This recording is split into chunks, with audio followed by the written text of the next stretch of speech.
Hey guys, welcome back to the channel. It's Wednesday again here at Restoration Rescue. I'm Chris. In today's video, we're gonna be talking about this Harbor Freight 110-pound sandblasting barrel that we've been using to sandblast the frame.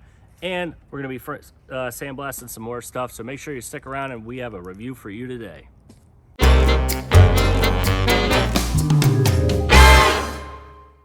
All right guys, so this is the 110-pound Harbor Freight sandblaster. So what it comes with is the sandblasting kit, or the barrel.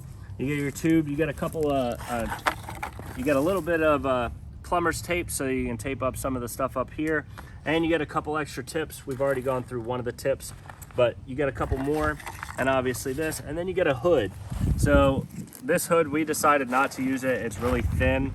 So we went to Home Depot and were able to pick up these for like 10 bucks to $15 a piece with a little do-rag just to keep all the sand out of your eyes and out of your ears, somewhat out of your ears. You still find it days later if you are using it, but this thing is easy to use. Hook up some air and it's good to go.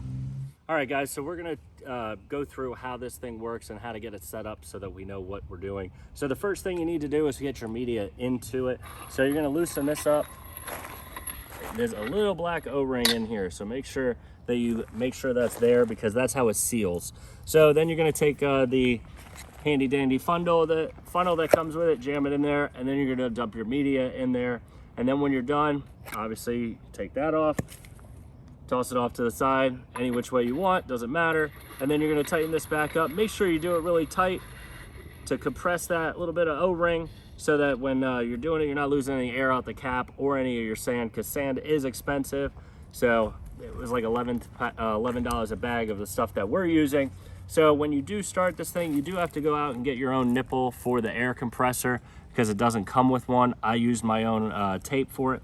But what you do is you take your air line, you put it right on, and now what we're gonna do is we're gonna start this thing, we're gonna fill it up with some air, let it catch up, and then we're going to show you a demonstration on how to sandblast on one of the parts that's coming up in one of our future videos. As you can see, it's going to start gaining some air.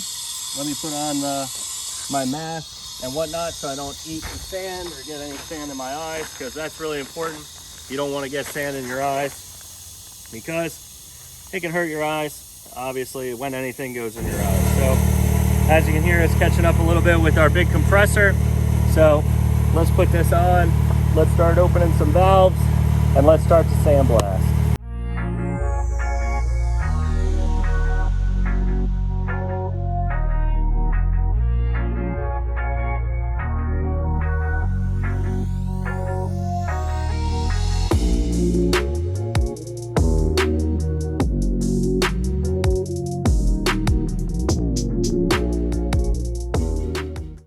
All right guys, as you can see, it's pretty easy to use.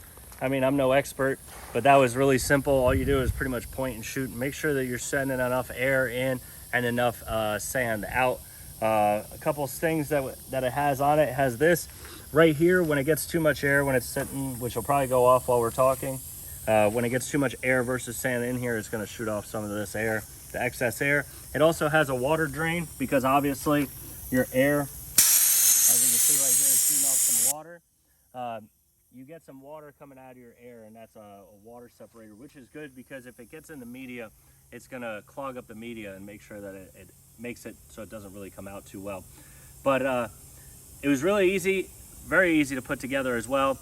All we had to do really was put it on the wheels, which is 4 bolts and 2 pins on the bottom. Really simple to put on, really simple to operate, really a simple, easy thing to use. We did have some issues with the hose popping off. We had a hole blast through one of the hoses. We just cut it and made it a little bit shorter. Not that big a deal. But other than that, this thing is a solid thing, and I recommend it. It's not that expensive. It's a lot cheaper than what's around. For someone who's going to do this a couple times, it's definitely worth it. So make sure you guys are subscribed to the channel. Thanks for watching. I'm Chris, and this is Restoration Rescue. Have a great day.